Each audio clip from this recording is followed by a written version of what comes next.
merci d'être venus si nombreux. Alors, je ne sais pas quel est l'usage. Est-ce qu'il faut garder le masque, enlever le masque, machin?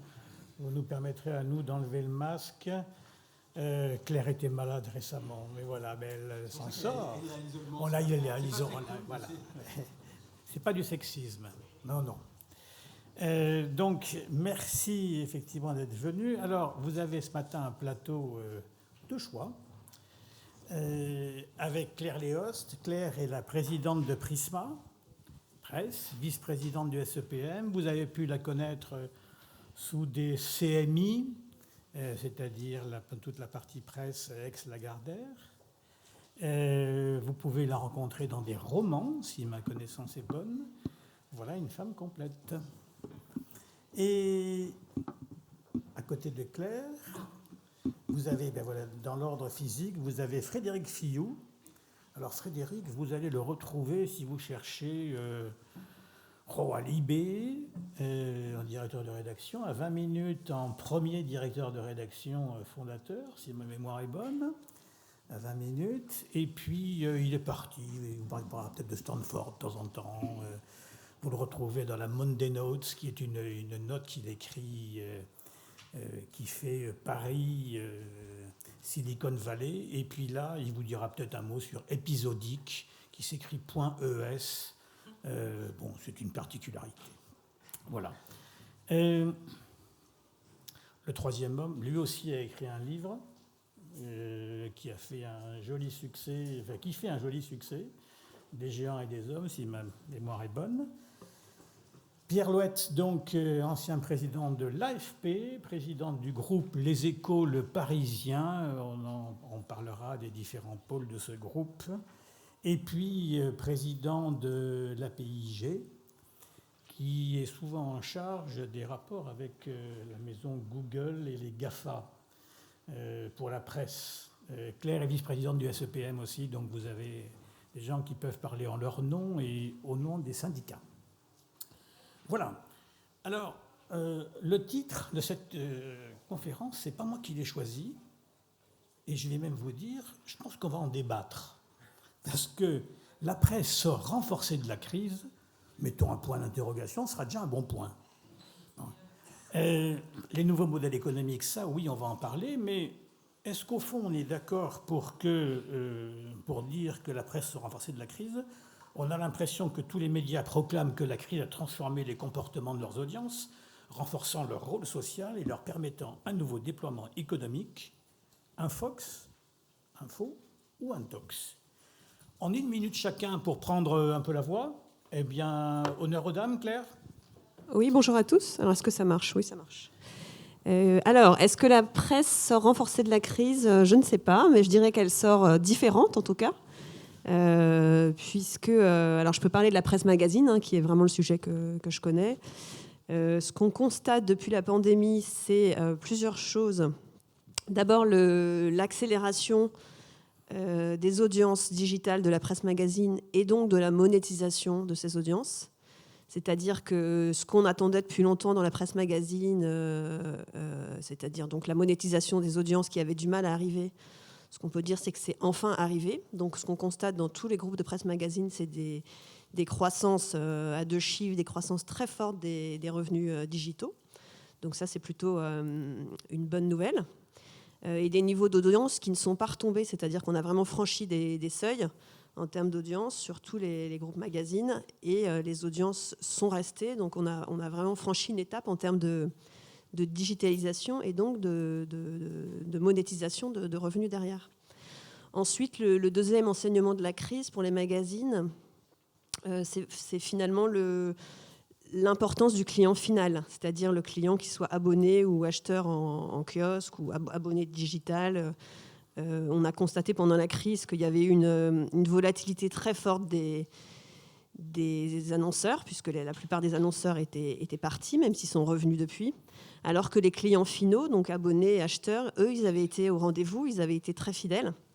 Et donc, ça a accéléré des mouvements de digitalisation de nos abonnés. Donc, tous les projets paywall, les projets liés au login, à la data.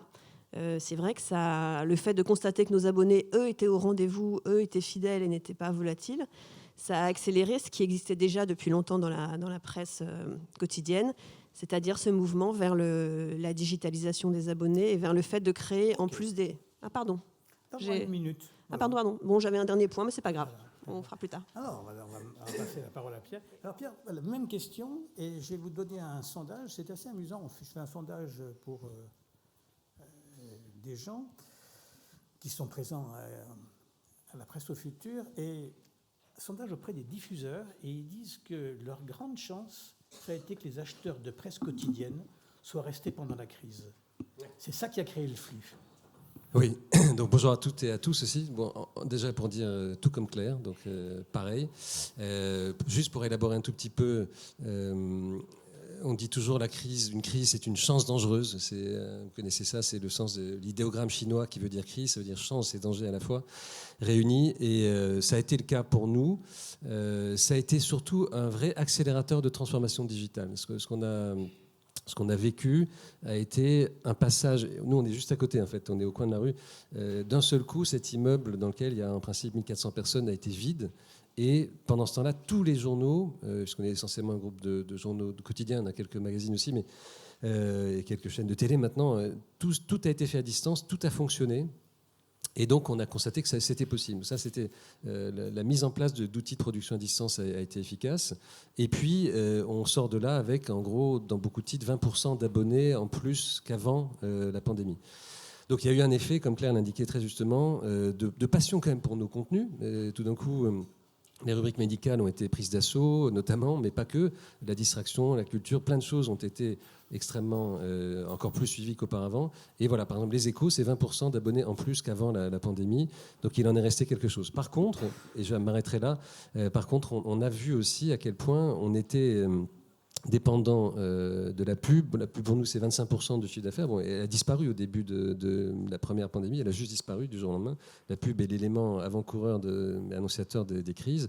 Et on est encore un peu dépendant aussi de la chaîne papier, évidemment, et notamment des kiosques. Et si je me souviens bien, il y avait 23 000 kiosques il y a 3 ans. Il y en a 20 000 maintenant. Donc, on perd 1000 kiosques par an. Il ne faudrait pas que ça continue quand même comme ça, névarietur, aurait dit les latins, tous les ans, parce que ça sera de plus en plus difficile, même si on met en place des moyens alternatifs, de trouver à acheter son journal. Voilà. Donc une chance dangereuse, des progrès, des accélérations, j'y reviendrai. On a fait des choses beaucoup plus vite qu'on aurait pensé pendant cette période. Et maintenant, disons qu'on est en ordre de bataille pour affronter la suite. Merci. Frédéric. D'abord, en préambule, moi, je vais vous donner un point de vue qui est un point de vue de journaliste et qui n'est pas un point de vue de manager, et encore moins de manager français, puisque je regarde essentiellement la presse, ce qui se passe, les médias, ce qui se passe à l'étranger. Je suis relativement optimiste, effectivement, pour les grands groupes de presse, les grands titres, que ce soit en Europe ou ailleurs, parce qu'effectivement, ils ont pris un virage digital assez spectaculaire avec une envolée des abonnés numériques. Je suis moins optimiste sur le futur du journalisme, quand même, parce que quand on regarde sur un plan global, notamment dans les pays développés, on voit que les rédactions perdent énormément se font l'objet de restructurations extrêmement sévères, notamment aux États-Unis. Ce qu'on appelle les news deserts aux États-Unis a quand même explosé. Les gens sont de moins en moins bien informés. On a aujourd'hui à peu près la moitié de la population sur pas mal de marchés qui s'informent avec les réseaux sociaux. Et personnellement, je pense que c'est un danger terrible pour la démocratie. Sur le plan de l'économie des médias, on constate quand même que même si, donc, comme on le dit tous, il y a une explosion des abonnements numériques, les ARPU, c'est-à-dire les revenus par utilisateur, sont extrêmement faibles, sont dramatiquement faibles, restent faibles. Ils sont même plutôt orientés à la baisse, même chez les titres, même parmi les titres qui sont les meilleurs sur leur domaine. Et je pense que, d'une façon générale, la presse traditionnelle souffre on va sans doute en reparler, de ce que je vois qui demeure un sous-investissement en matière technologique qui reste un énorme problème. Voilà, en une minute. Merci pour la minute. Et tu viens effectivement d'ouvrir la voie à la première séquence de notre débat, c'est-à-dire tout ce qui est fusion-acquisition.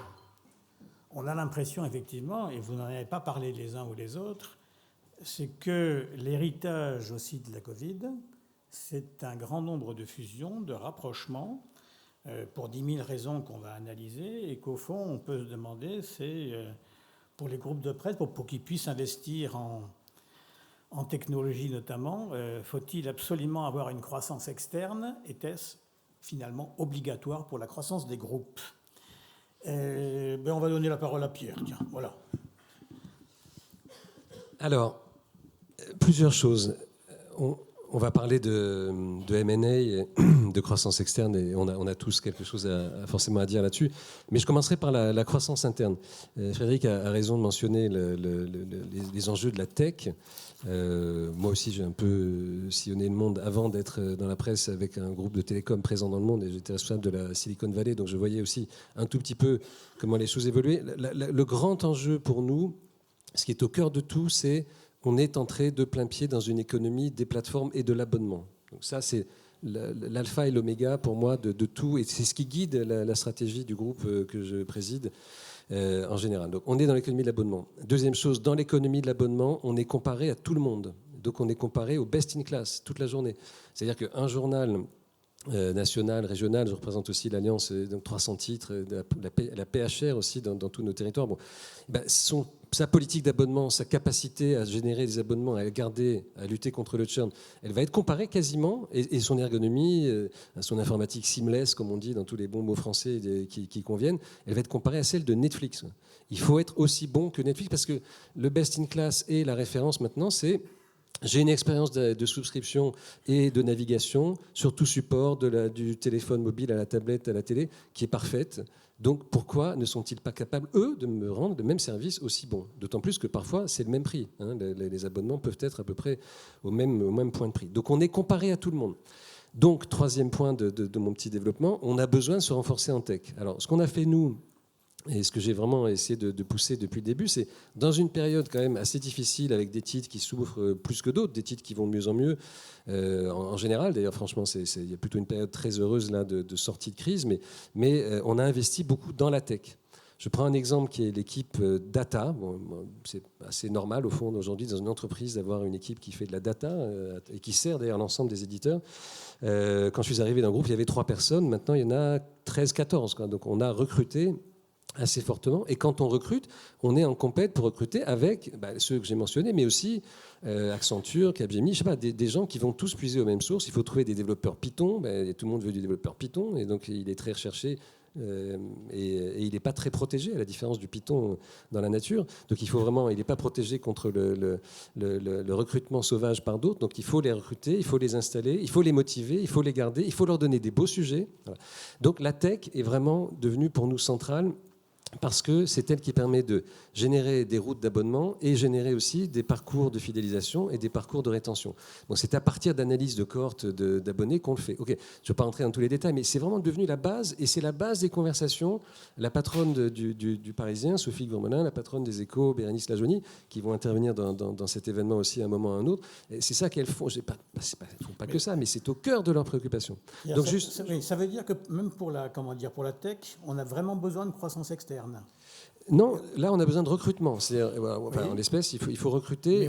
Mais je sais très bien que dans votre groupe, vous cherchez aussi, mon premier sujet étant la croissance externe, je sais très bien que dans votre groupe, vous recherchez aujourd'hui des acquisitions dans la tech. Oui, alors on en regarde, bien sûr, on en regarde. Disons qu'on peut aussi faire des acquisitions de médias. C'est le cas avec Medici, par exemple Medici TV, qui est une chaîne de musique classique en streaming, qui a un très joli développement. Dedans, il y a 2 développeurs de base de données. Voilà, parce qu'ils avaient déjà ça. Donc on les ajoute à notre communauté tech. On est en train de recenser. On va trouver peut-être 150 personnes qui sont dans la tech d'une façon assez directe, pas littéraire. Développeurs, les deux directions numériques qu'on a, la data, enfin tous ceux et même le marketing tech, ça fait partie pour moi de l'ensemble. Et donc les acquisitions, pour répondre plus explicitement à la question, elles servent indirectement ça, mais en réalité, j'y reviendrai, la politique d'acquisition qu'on mène, et on a fait 15 acquisitions en 3 ans, c'est vraiment pour renforcer nos points forts. Au passage, effectivement, être encore mieux dans l'ensemble des modèles par abonnement, mieux illustrer les points forts du groupe, donc l'économie, la finance. On a acheté Boursier pour compléter, investir. On regarde une autre acquisition maintenant. On a fait un pôle musique classique qui est en fait leader européen. On va le dire de plus en plus, mais on a d'abord constitué avant de le dire. Et puis un pôle agriculture avec des salons, des événements. Parce que vous êtes effectivement non pas une série, mais vous êtes une juxtaposition verticale très pertinente au groupe. Oui. Là, c'est d'abord, pardon, j'ai interrompu, mais c'est un groupe qui s'est constitué par acquisition. Oui. En fait, il y a 112 ans, il y avait les Échos. Bon, et d'ailleurs, de façon assez amusante, moi, je mentionne toujours, la diversification, c'est 25% des revenus du groupe. Mais les Échos est né il y a 112 ans, et les Échos, dès le début, a créé un hôtel dans lequel il accueillait les voyageurs de commerce.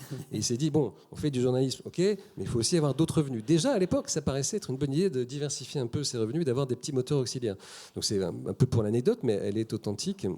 Et depuis, on a beaucoup de salons, d'événements. On fait 80-90 salons par an. On a Vivatech. Enfin bon. Donc on a ajouté plein d'éléments autour de nos métiers principaux et de nos moteurs éditoriaux principaux. D'accord, absolument. Claire, alors là, vous êtes au cœur même de la croissance externe, puisque là, vous êtes fait acheter finalement. C'est-à-dire que, est-ce qu'on a l'impression, au fond, que toute croissance externe, toute croissance ne peut se faire que par l'externe, et que le premier groupe de presse magazine en France ne pouvait, pour grandir, que rejoindre, encore plus grand que lui, dans des médias un peu différents qui allaient lui amener quelque chose, une expérience supplémentaire? Alors le groupe Prisma Media, c'est un peu l'inverse de ça, parce que c'est un groupe qui s'est complètement transformé en 10 ans par la croissance interne. Absolument. Donc oui. c'est un groupe... Enfin, vous avez acquis en télévision. Il y a eu des petites acquisitions sur la vidéo, Cerise. En digital, il y en a eu. Mais c'est quand même assez impressionnant de voir qu'en 10 ans, des marques historiques sont devenues des leaders dans tous les domaines sur le digital. Et ça, je pense que c'est lié à la culture de l'entreprise, qui est vraiment une culture d'intrapreneur, de croissance. Et donc, je pense que c'est possible si on a cette culture, et que c'est pas possible partout, parce qu'il y a d'autres groupes où le poids du passé, le poids de l'histoire est trop fort. Et donc, on va avoir besoin d'acquisitions externes pour déplacer le centre de gravité et pour se transformer plus vite. Mais c'est vrai que le Prisma Media est plutôt un contre-exemple. Alors après, il y a deux sujets pour moi. Il y a les alliances et il y a la consolidation.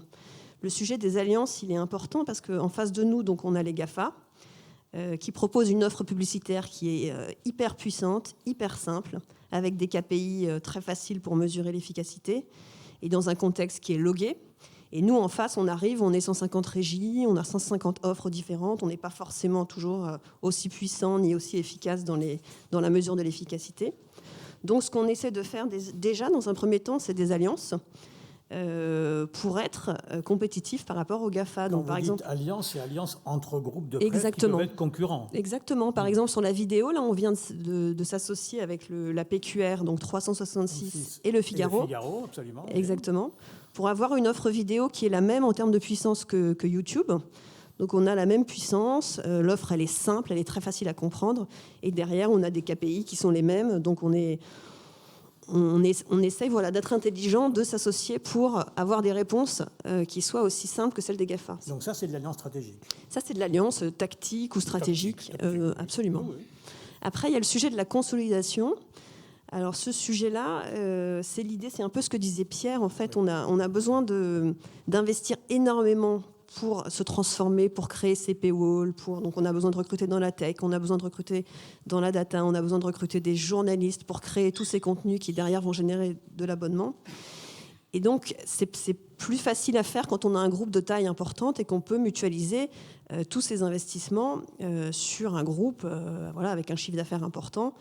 Si chacun dans son coin doit développer un paywall, une technologie, de la data, un système logué, c'est vrai que c'est compliqué. D'où la course à la consolidation et à la taille pour essayer, en face des GAFA, d'avoir aussi des champions français ou européens qui soient à même de rivaliser. C'est ce que disait Pierre sur la nécessité d'être au top dans tous les domaines.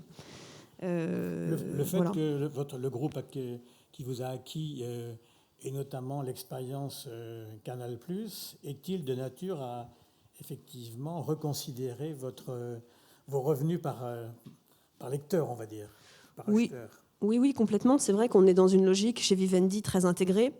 On n'est pas dans un groupe qui est une holding avec des filiales qui remontent du résultat, pas du tout. On est plutôt dans l'idée de trouver des ponts et des synergies entre les activités. Donc évidemment, Canal+, qui est un business d'abonnement, par rapport à notre business à nous, qui est en partie un business d'abonnement, est très fort sur la télé notamment, puisque nous, on a 40% de la presse télé en France.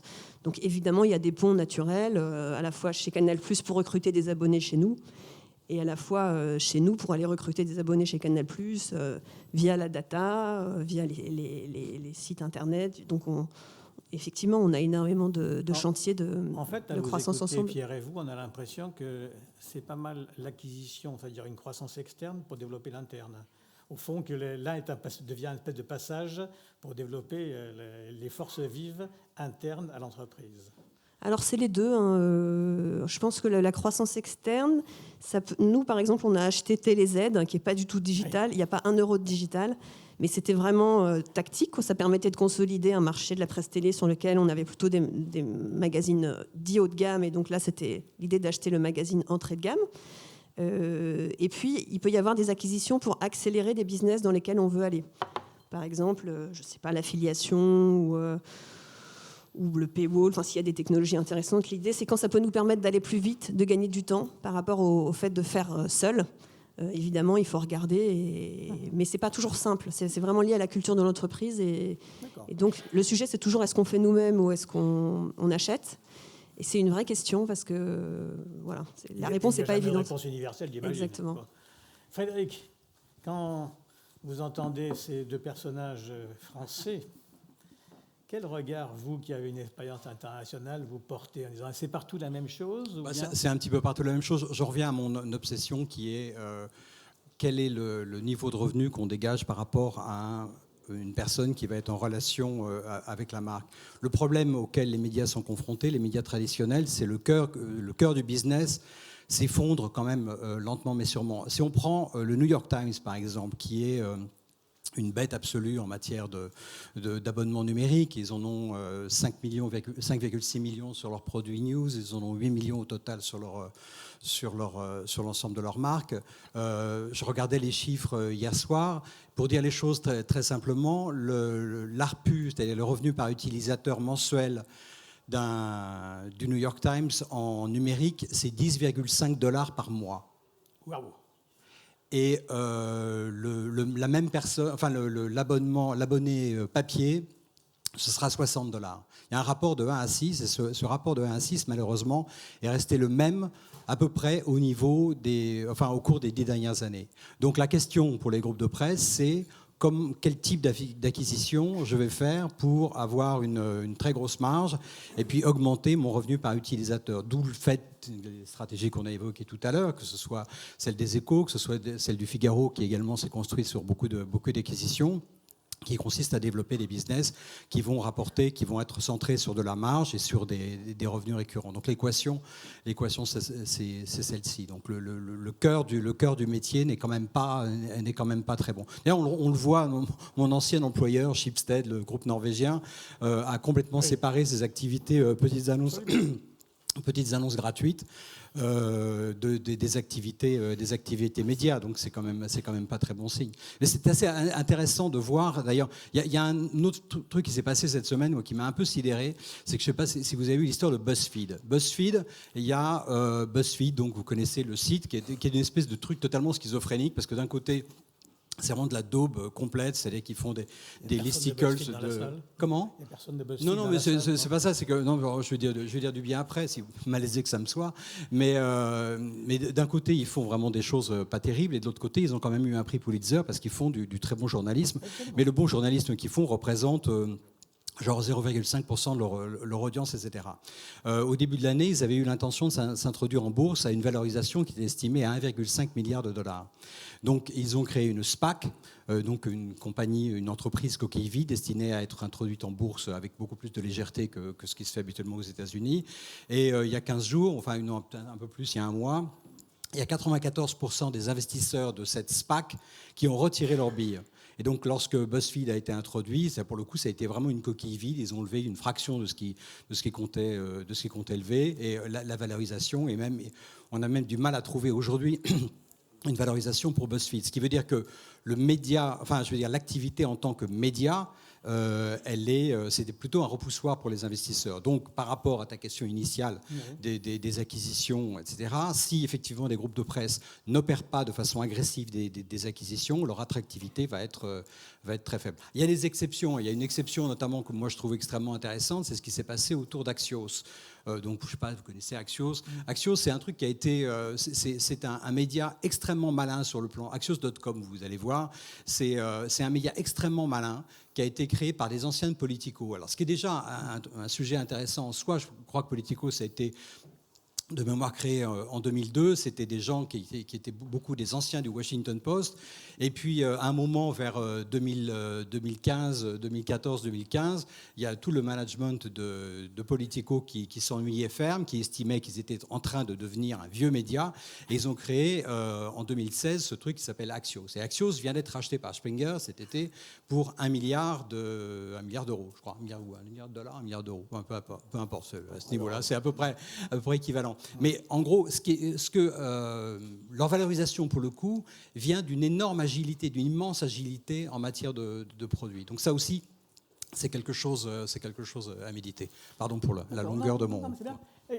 Alors, acquisition, fusion-acquisition, est-ce que c'est forcément, non, est-ce que c'est forcément pour avoir des complémentarités médias entre différents canaux, par exemple la télévision et le print, la radio et le print, ou est-ce qu'on est monomédia dans ces politiques-là, Pierre? Alors, Claire, ouais. Oui, pardon. Vas-y. C'est vraiment pour nous aider à aller, c'est ce qu'on disait tout à l'heure, à aller plus vite dans les segments. Quel que soit le média complémentaire, au fond. Oui, c'est-à-dire qu'on définit un plan stratégique avec des axes prioritaires de développement du business. Et ensuite, on regarde des cibles qui peuvent nous aider à aller plus vite, soit parce qu'elles ont des technos qu'on n'a pas, soit des compétences qu'on n'a pas, soit une... Non, parce qu'on a souvent lu en fait que, les éditeurs de presse qui se mariaient entre eux, c'était dans une optique défensive et pas dans une optique offensive pour grandir. Oui. Alors qu'au contraire, quand il y a des mix TV-presse, par exemple, on peut les imaginer plutôt pour grandir. Oui, c'est ça. Je pense qu'il y a les deux. Nous, par exemple, TéléZ, c'était une acquisition complètement défensive. De consolidation du marché. Il restait un acteur qui était isolé, donc on l'a acheté pour renforcer le groupe. Mais en dehors de ces cas qui sont quand même de plus en plus rares, parce que des petits acteurs isolés dans la presse, il y en a de moins en moins, on est vraiment sur de l'acquisition stratégique pour aller... renforcer nos développements et aller plus vite. Une opinion, Pierre ? Oui, juste pour compléter, peut-être essayer de reposer un instant pour nos collègues et amis qui sont là. Je pense qu'on l'a dit avec Claire aussi. D'abord, il faut bien savoir dans quel monde on est, donc économie des plateformes, économie de la relation. Et cette histoire d'économie de la relation, elle va guider tout ce qu'on fait, que ce soit acquisition ou organique. Ensuite, la stratégie, en général, pour moi, c'est de plus en plus d'avoir des producteurs de contenu. On a plus de 700 journalistes là, dans le groupe qui sont appuyés à des distributeurs de contenu numérique. Papier aussi, j'y reviendrai, mais essentiellement, on les tourne vers le numérique. C'est web first, c'est le tempo du numérique, et Frédéric, il sait ça depuis 15 ans, mais c'est le tempo du numérique qui doit prédominer. On met pas les papiers de côté pour les mettre dans le journal du lendemain, on les met en ligne. Et vous voyez, je dis même les papiers, moi aussi. Bon, les articles, si on dit, tout le monde dit les papiers. Mais... Donc c'est économie des plateformes, économie de la relation, web first, tech-driven, on est poussé par la tech, inspiré par la tech, guidé par la tech. On fait tous ces voyages initiatiques au New York Times, au Washington Post. On a acheté, nous, Arc Publishing, qui est le système d'édition du Washington Post, pour l'implanter aux Parisiens. Depuis, le Libération, je crois, l'a fait aussi, quelques autres titres, probablement. Voilà, donc ça commence par là, ça commence par une disposition culturelle, ça commence par une volition, une envie d'aller vers cet univers-là. Ensuite, ça passe par une analyse des business models. Et là aussi, je pense qu'on est tous d'accord. Oui, il y a 3, 4, 5 fois, 6 fois, parfois plus de revenus à l'origine dans un abonnement papier que dans un abonnement digital. Mais ça commence à changer. Et par exemple, moi, j'ai sous les yeux un titre qui est Investir, bon, qui est un titre qui a toute sa place, particulièrement quand il y a 257 milliards d'euros d'épargne à investir. L'abonnement digital est plus cher que l'abonnement papier. Donc, clairement, le revenu... Comment vous justifiez ça ? Ça se justifie, et ça fait 20% de croissance en plus. C'est-à-dire que ça se justifie parce qu'on est abonné à un ensemble de services très vivants. Or, la bourse, c'est vivant, ça change un peu tous les jours dans tous les sens, d'ailleurs. Enfin, pas dans tous les sens, mais ça change beaucoup. Et donc, on a là une base de lecteurs qui disent, une fois par semaine, c'est bien, j'ai un point fixe avec l'hebdo, mais j'ai besoin de suivre mon portefeuille, de regarder, de céder. Bon. Donc, c'est aussi, c'est pas une niche, hein, la bourse, c'est une grosse niche, mais c'est une activité particulière, c'est un genre de rendez-vous. Donc, on a aussi, et François Monnier et son équipe ont créé des rendez-vous permanents. Donc, globalement, c'est vrai que le digital rapporte encore un peu moins que les abonnements papier, mais ça change. Deuxième chose aussi, on a plus d'abonnés digitaux. Les Échos est en train de passer ce cap. Et quand on a plus d'abonnés digitaux, il se passe un truc fantastique, et Bérénice, je pense, y reviendra, c'est qu'on rentre dans un système de revenu marginal net. C'est-à-dire qu'on n'est pas obligé de mettre en place plus de rédac, on n'est pas obligé de mettre en place plus de distributeurs digitaux. On a des abonnés qui viennent en incrément de revenus, et cet incrément tombe droit dans le résultat net. Je ne sais pas si je me fais comprendre, mais ça crée... Donc ça, c'est hyper vertueux et c'est hyper enthousiasmant pour la suite. C'est qu'on se dit, quand on est bien en place, avec une rédaction forte dans ses valeurs, indépendante, compétente, qu'on a renforcée ici ou là, parce qu'il faut aussi investir un petit peu dans la rédaction de temps en temps. C'est pas que la restriction et la réduction qui fonctionne. Et quand elle a ça, quand elle a son contrat de lecture clair avec le public, quand elle a un système de distribution digitale qui marche bien, ça commence à devenir très vertueux. Donc investir, les Échos, on a plusieurs titres dans le groupe qui ont franchi ou franchissent ce cap. Et voilà, et on travaille aussi beaucoup pour le Parisien, pour l'emmener vers ça dans le futur. Vous amenez le Parisien aussi vers le digital de la même façon?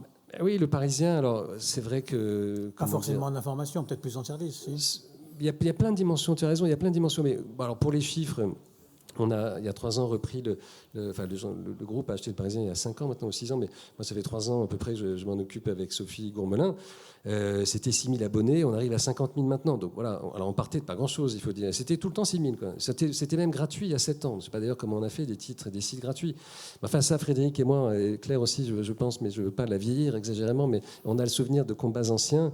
Moi, j'ai le souvenir quand j'étais PDG de l'AFP, et aujourd'hui, ça me fait marrer dans les débats sur les droits voisins, on y reviendra peut-être, mais de familles de presse entière qui me disaient surtout, il ne faut pas faire de procès à Google parce qu'ils vont nous rendre très riches. Hein, on va avoir plein de trafic grâce à eux. Ça va, donc avec une sorte de vista, de virtuosité dans la perception du futur, de capacité à distinguer le vrai du faux. Enfin, tout ça, impressionnant. Moyennant quoi, évidemment, maintenant, on attend beaucoup d'eux, parfois d'ailleurs trop, parce qu'il ne faut pas non plus tout attendre d'eux, notamment qu'ils changent complètement les business models qu'ils ont détruits. Ce n'est pas vraiment eux qui vont les réparer, mais ils peuvent aussi compenser un peu des choses.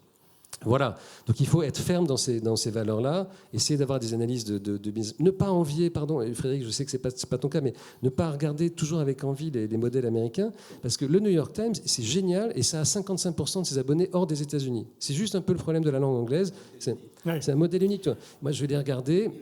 J'ai pleuré toutes les larmes de mon corps au début, et après je me suis dit, non, il ne faut pas être comme ça, il faut se redresser. Voilà, bon, c'est le New York Times, même le Post, le Guardian a plein de lecteurs. Bon, donc ce sont des modèles. Après, on retient vraiment d'eux cette capacité à avoir des rédacs très fortes, de la diversification. Ce qu'on fait avec Corinne Mregen pour la diversification du groupe Les Échos, le Parisien, c'est vraiment, je trouve, enthousiasmant, parce qu'on a de plus en plus de revenus qui viennent de ce côté-là, mais en séparation totale avec la rédac. Et puis, analyser, travailler nos systèmes digitaux, d'adressage, de distribution, de rétention. Et voilà. Et tout ça est assez excitant parce qu'il y a des choses qui marchent. Alors, tout ne marche pas à la fois. On a pendant ce temps-là, et ça, je n'ai pas dit la mauvaise nouvelle pour l'instant, mais on a pendant ce temps-là, quand même, dans certains domaines, une baisse dans les quotidiens nationaux, c'est 15-16% de baisse de la diffusion papier payante tous les ans. Donc ça, il n'y a pas beaucoup d'industries, à part la sidérurgie il y a quelques années, qui vivent ça, quoi.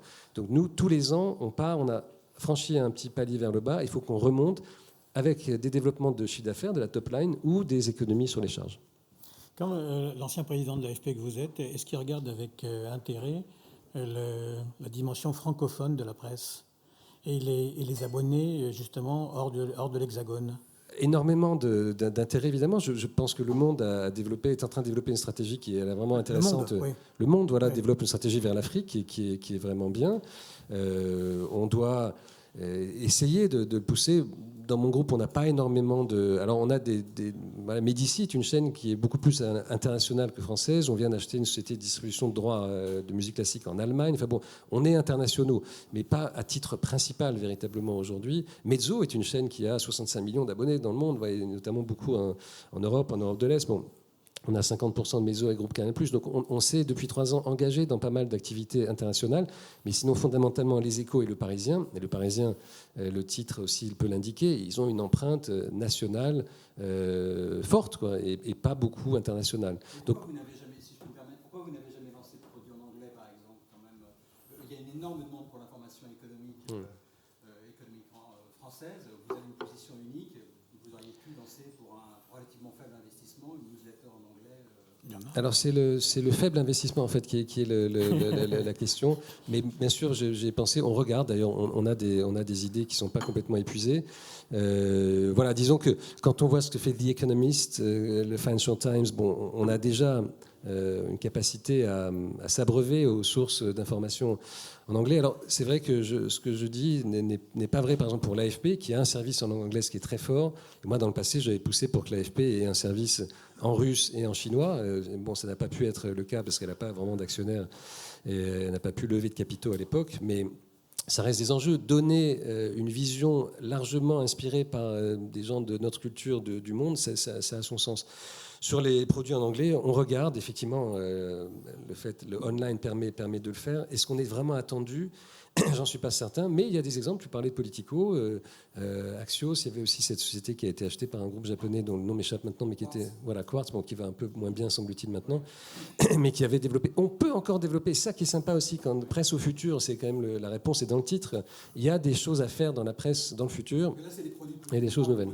Qui sont légers quand même. Oui.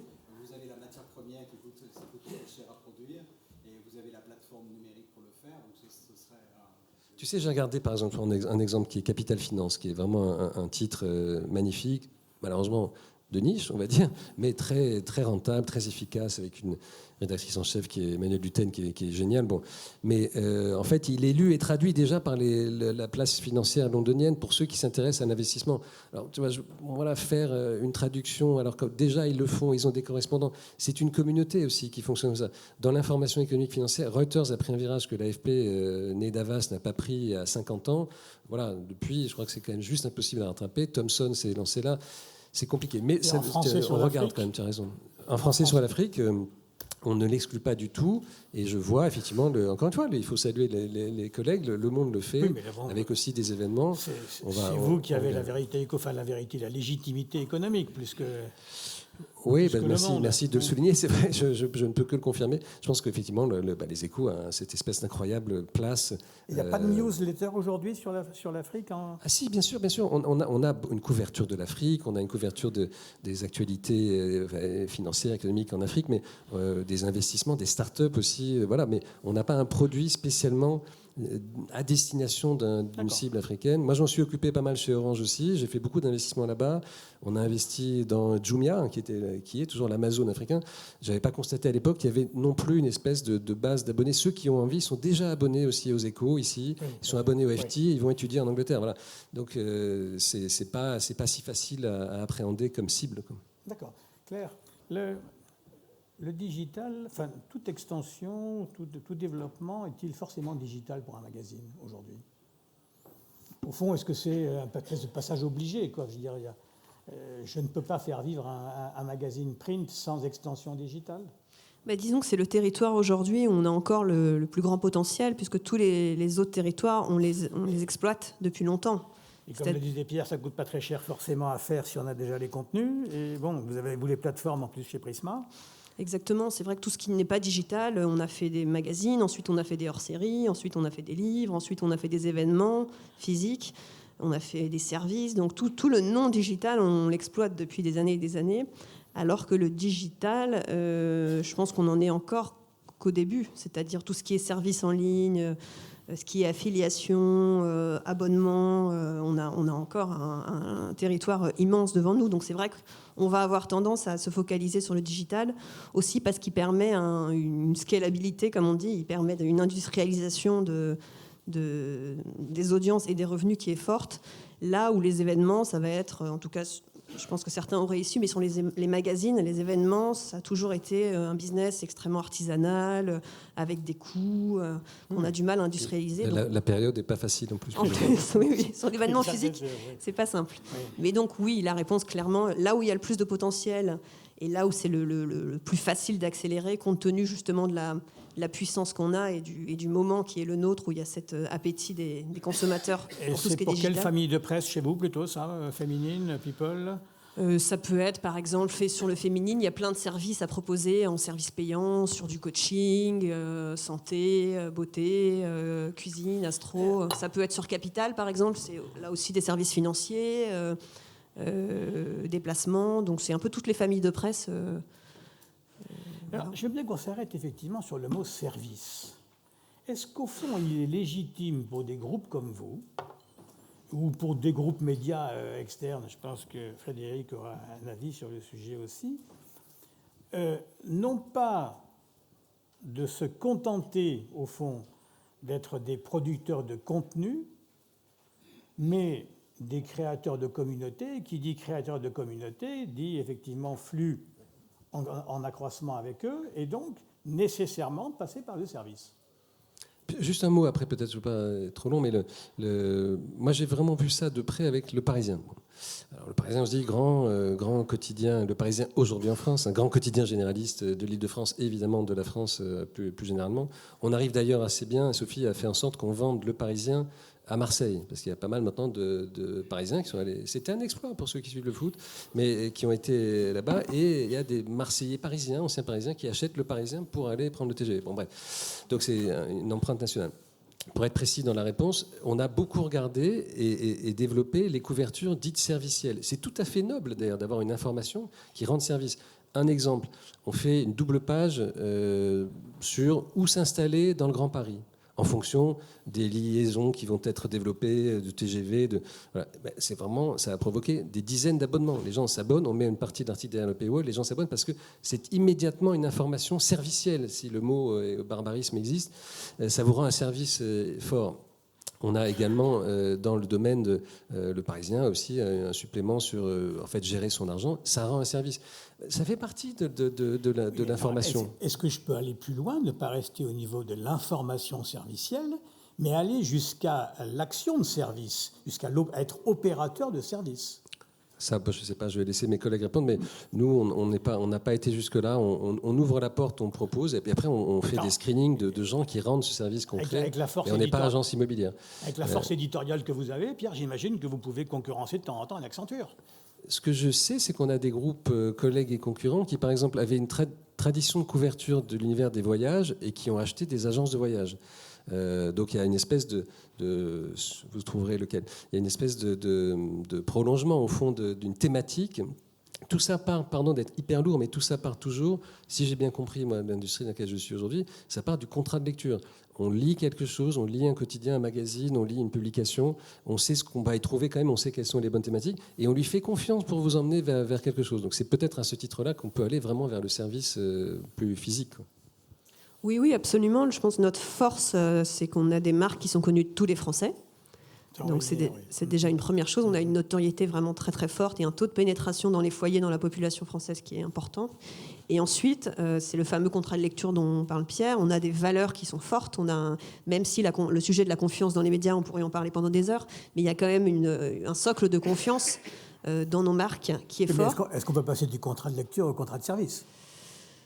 En tout cas, alors nous, on l'a beaucoup fait sur la presse féminine, sur l'idée d'accompagner. Je me souviens du L Active, chère Exactement. madame. Oui, Exactement. Bon, c'est un service. Sur l'idée de finalement que nos magazines féminins, notamment, accompagnent les femmes depuis des années. C'est aussi surtout vrai pour des marques historiques qui ont été créées après la guerre, qui ont accompagné des générations et des générations de femmes. Donc, elles peuvent accompagner les femmes dans toutes leurs évolutions de carrière, de vie privée, vie professionnelle. Sociale, oui. Et c'est complètement cohérent avec le territoire des marques. Je pense qu'on a quand même aussi, je rejoins Claire, mais on doit partager aussi, il y a quand même une séparation par rapport aux rédactions, quoi.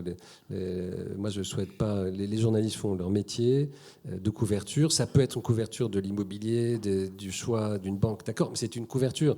De là à ce qu'on devienne agence immobilière ou banque, je ne pense pas qu'ils aient envie de le faire et je ne leur demanderai pas à titre personnel. Parce que c'est pas le job, quoi. Sinon ils auraient choisi un autre job en fait. Donc c'est pas. Non mais c'est une réponse claire, j'espère. Profondément la discussion. On le voit très bien à Radio Classique que vous avez développé des croisières, mais vous restez un organe d'information sur tout cet univers. Un avis, monsieur le journaliste, justement? Il y a un danger là, hein? Je pense effectivement que ça doit. L'histoire des services, c'est un sujet assez compliqué. Parce que d'abord, ça dépend très largement de l'identité des titres et de leur territoire. Je pense néanmoins qu'il y a de toute façon dans la presse un enjeu de reconquête du territoire de marque, même si vos marques, effectivement, sont extrêmement connues. L'une des dévastations des GAFA, on va en parler tout à l'heure, je pense, est la dilution des marques de presse. Ce qui s'est passé avec les GAFA, ils ont frapper la presse de deux façons. La première, ça a été de diluer les marques de presse et deuxièmement, de diluer l'identité des gens qui écrivaient, produisaient de l'information, etc. C'est-à-dire qu'année après année, à chaque fois qu'on fait des sondages internationaux en Europe ou ailleurs et qu'on interroge les gens sur « êtes-vous en mesure de citer la source de ce que vous avez lu ?», les gens disent « ah ben non, j'ai lu ça sur Internet, j'ai lu ça sur Facebook, etc. » Donc, il y a très clairement un problème de dilution des marques. Oui. Donc, effectivement, les services pourraient être un moyen. Moi, le bémol que j'y mettrais, c'est que tu parlais d'Accenture, etc. Je pense qu'aller chercher un Accenture, même sur des trucs de niche, c'est absolument hors de prix. Et je ne pense pas que les médias aujourd'hui aient les moyens de ce genre de... Enfin, je laisserai Pierre et Claire répondre, mais je ne pense pas que les médias aient les moyens de ce genre d'aventures qui sont extrêmement coûteuses et qui s'inscrivent vraiment dans la durée. Merci Frédéric. Il y a vraiment un domaine dans lequel on est déjà très, je l'ai mentionné tout à l'heure, mais j'y reviens, très engagé depuis les Échos et qu'on a beaucoup accentué. Claire en parlait aussi, ce sont les événements. Là, est-ce que c'est un service? Je ne sais pas, mais c'est en tout cas... C'est un canal d'information, l'événement. Pas que. Par exemple, là, on vient de boucler le salon des entrepreneurs à Nantes. On fait Nantes, Marseille, Lyon. Bon, ça a bien marché parce qu'il y a plus de spectateurs maintenant, de visiteurs grâce à l'hybridation. Il y a plus de gens online qu'en physique. Donc les sponsors sont contents, mais la rédaction n'a pas d'implication. Mais simplement, c'est vrai que c'est la marque ombrelle. Encore une fois, c'est rattaché au groupe Les Échos Parisiens, qui a quand même plutôt une réputation de sérieux. Donc on fait. Alors, est-ce que c'est un service? En tout cas, c'est un événement. C'est pas du journalisme, hein, c'est clair. La rédaction n'a pas d'implication? Non, il y a une couverture, mais je veux dire, je peux même pas leur demander une couverture particulièrement renforcée. Il y a une couverture. C'est pas si localement c'est un événement, il y aura une couverture. Vivatech, c'est pas dur d'en faire une grande couverture parce que c'est le 2e événement mondial en tech. Donc ça serait compliqué d'imaginer de ne pas en parler. Mais on fait 80-90 événements par an, donc ils n'ont pas tous du tout une couverture dans les journaux. Donc ce sont des activités comme l'hôtel, le fameux hôtel des Échos il y a 112 ans. C'est une activité annexe, complémentaire, servicielle. Parce qu'elle n'est pas industrielle quand même. Donc voilà, on y est déjà un peu. Moi, ce que je veux dire, c'est que faire le lien, par contre, je ne ferai pas le lien entre faire un panel, une analyse des qualités de différentes banques ou différentes SICAV et après être banque soi-même. Ça, je pense que là, il y aurait une intégration verticale qui finirait par aller un petit peu loin quand même. En plus, c'est qu'on serait concurrent de l'annonceur. En plus. Mais non, je pense que, par contre, juste un petit point de vue personnel, dans la presse professionnelle, l'extension de l'information active à l'activité elle-même est de temps en temps plus facile sur des niches. Tout dépend de l'univers. Si je peux ajouter quelque chose d'autre, il y a comme une tendance aujourd'hui qui me frappe, notamment dans le monde anglo-saxon, c'est l'envolée de ce que j'appellerais, c'est un oxymore, mais le corporate journalism.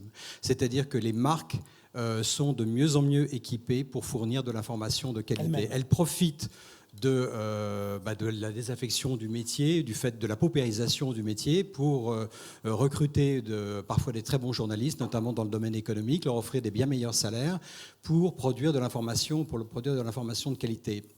Et aujourd'hui, je ne me souviens plus des ratios, je voulais les retrouver pour cette conférence, mais les ratios sont absolument impressionnants entre le nombre de journalistes versus le nombre de PR qu'il y avait il y a 10 ans par rapport à aujourd'hui. Ça a augmenté en faveur de la communication, du secteur de la communication, dans des proportions gigantesques. Ça, je pense que c'est un problème, parce que la frontière est en train de se flouter, non pas par un manque d'éthique des journalistes qui est extrêmement bien respecté dans tous les médias, mais par le fait que la compétence se relève considérablement du côté des entreprises et du côté de la sphère communicante pour fournir des contenus de qualité. Juste un exemple marrant. Je visitais la semaine dernière une boîte qui n'a rien à voir. En Belgique, une entreprise qui va fabriquer des satellites. Ils veulent fabriquer 500 satellites d'observation de la Terre par an. Le type m'a dit, mais tu sais, j'ai quand même l'intention d'embaucher des journalistes d'investigation parce qu'on va faire de la fusion de données pour être nous-mêmes émetteurs d'informations, etc. Voilà un type qui regarde, c'est un type très étrange, un ingénieur, un entrepreneur, il regarde à 5 ou 10 ans et il part du principe que sa boîte sera un fournisseur d'informations sur certains segments. Comme juste pour prendre un use case simple, il me dit tu prends l'explosion du port de Beyrouth et tu es capable de rembobiner 2 heures, 6 heures, 8 heures, une semaine avant pour reconstituer des événements. Voilà typiquement le genre de situation où on va avoir des nouveaux acteurs qui vont rentrer sur le champ de l'information. Ça, à mon avis, c'est un problème parce que beaucoup de ces acteurs ont quand même pas mal d'argent. Voilà. D'accord. Peut-être juste un mot là-dessus. Je relierai cela à ce que Frédéric disait sur le rôle des GAFA. Alors on y va. On va y venir. Voilà, sur Marc et GAFA, et bon, voilà. Voilà, mais notamment, un des nombreux angles, enfin, ils ont changé nos vies, voilà, c'est assez clair. Ils sont dans nos vies numériques en particulier, très. Et notamment, d'un certain point de vue, qui pour moi est l'un des plus dangereux, c'est pas au fond entièrement de leur faute, mais c'est un de leurs effets, c'est le caractère très horizontal et des sources, en fait. Tout est mis des choses, les unes à côté des autres. Et donc moi j'avais été approché quand j'étais du côté de l'annonceur, j'avais été approché par une entreprise dont je tairai le nom en l'espèce, mais qui disait on a des gars qui sont capables d'écrire des tribunes et des opinions pour soutenir dans les journaux et qui ont des cartes de presse, soutenir des opinions qui sont celles que vous voulez soutenir. Il faut juste payer, quoi. Je me suis dit, bon, c'est pas génial, hein, déjà, comme démarche, mais bon, s'il y a des gens qui font ce métier, c'est leur problème. Mais en plus, aujourd'hui, tout ça peut se trouver exactement à égalité dans un résultat de recherche. Alors, c'est un peu déformé par les achats de mots-clés, les trucs et les machins, et j'ai eu cette expérience récemment je ne peux pas le citer non plus, mais d'un ministre qui me racontait, c'est pas pour faire du name dropping, mais qui racontait qu'il avait été confronté dans des dialogues comme ça avec des gens qui lui disaient des choses très aberrantes, mais et il était incapable de les convaincre du contraire. Quelqu'un lui disait, par exemple, toutes les forêts françaises ont été achetées par une puissance étrangère. Il disait, non, c'est pas vrai. Et la personne disait, je maintiens, et il produisait une source. Cette source, totalement inconnue de tous nos services, mais cette source disait ça, et la personne disait, je n'ai pas de raison de croire le contraire. Donc, il y a toujours eu des illuminés, tu me diras. C'est une grande tradition humaine, mais là, l'illuminé trouve quelque chose qui va étayer son illumination. Donc ça, c'est un des effets, c'est pas le principal, mais c'est un des effets, déjà pour en venir là, de la mise. Et c'est là aussi où on retrouve, on est toujours en boucle, on retrouve la force de nos marques et de leur territoire de marque. Une marque ou brand en anglais, ça vient de brand, c'est un oriflamme. On plante un oriflamme dans le sol, ça brûle, ça brille, ça définit de là où on parle, ça définit qui on est. Claire, on est une immense spécialiste, on a des territoires de marque très forts, ça nous appartient, et on a un peu plus d'autorité quand même de là où on parle que quelqu'un totalement inconnu. Heureusement qu'il y a des marques, et heureusement qu'il y a des marques de presse. Pour moi, c'est pas du tout un mot sale, c'est vraiment même une chose impérieuse. Vous savez que ce mot, Claire, n'est pas ce mot marque de presse, il n'est pas vieux.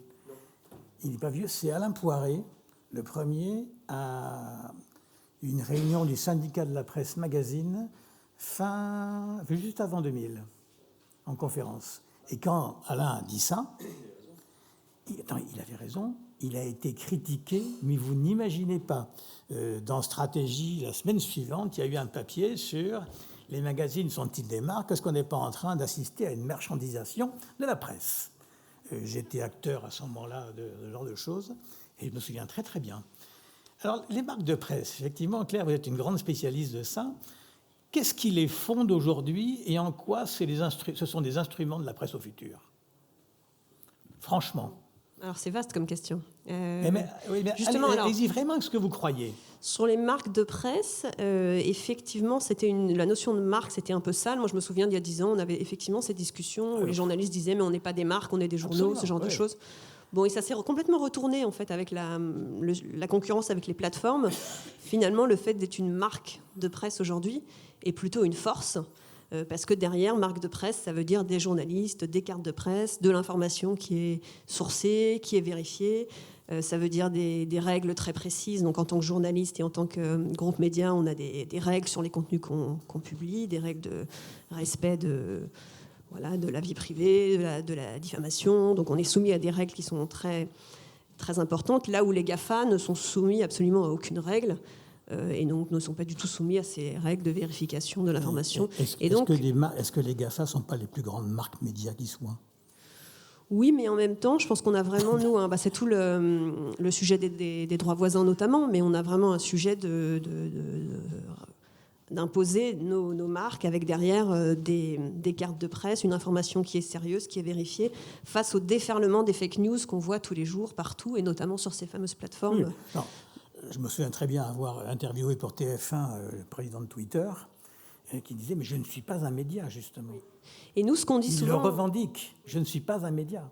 On dit souvent aux annonceurs que, notamment Prisma Media, de par sa puissance, c'est un peu les GAFA en mieux. Puisqu'il y a la puissance des GAFA, mais en plus, il y a la crédibilité journalistique, il y a un environnement qu'on appelle la brand safety, c'est-à-dire un environnement de marque qui est safe, et on est sûr que sa publicité ne va pas se retrouver à côté d'un contenu dont on ignore et la source et le bien fondé.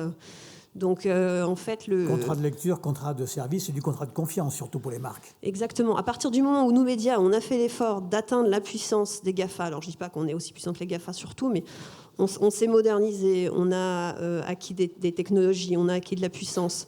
Aujourd'hui, on a une proposition qui est simple, qui est efficace, qui est loguée. On utilise vraiment cet argument vis-à-vis des annonceurs, de la crédibilité journalistique, du sérieux. Nous, on a 500 journalistes, on n'en a pas 700, mais de la crédibilité des journalistes qui sont derrière. Et je pense que ça peut vraiment faire la différence. Voilà. Vas-y, Je voulais juste ajouter une chose, moi, qui me sidère en termes de... par rapport, j'aime pas le terme GAFA, on en reparlera tout à l'heure, mais Google, aujourd'hui, est en train de devenir de plus en plus un site de destination. C'est-à-dire, faites le constat vous-même. Lorsqu'on fait une recherche sur Google, moi je passe mon temps à faire des recherches sur l'économie, la macroéconomie, les entreprises, etc., etc. Le nombre de fois où je n'ai plus à aller sur un site de médias spécialisé dans les domaines qui m'intéressent, etc. Donc un site que je vais aller repérer, que je vais aller sélectionner en fonction précisément de la notoriété de la marque. Mais je vais trouver l'information directement dans Google, c'est-à-dire que je n'aurais même plus à quitter la page de résultats de Google pour avoir mon information. C'est quelque chose d'hallucinant et ça s'est développé dans les 2 dernières années. Et ça, je trouve ça extrêmement préoccupant parce que le gros argument selon lequel, qui est un argument véridique, selon lequel Google, par exemple, renvoie énormément de trafic au site et a contribué quand même à des flux financiers extrêmement importants du côté des sites, c'est quelque chose qui tendanciellement va disparaître parce que Google est en mesure de devenir un site de destination. Et ça, je trouve que c'est tout à fait étonnant. Notamment je suis désolé de te faire flipper, mais notamment dans le domaine de l'information économique, je trouve que c'est absolument effrayant. Aujourd'hui, on cherche un chiffre précis avec une requête précise, une statistique précise.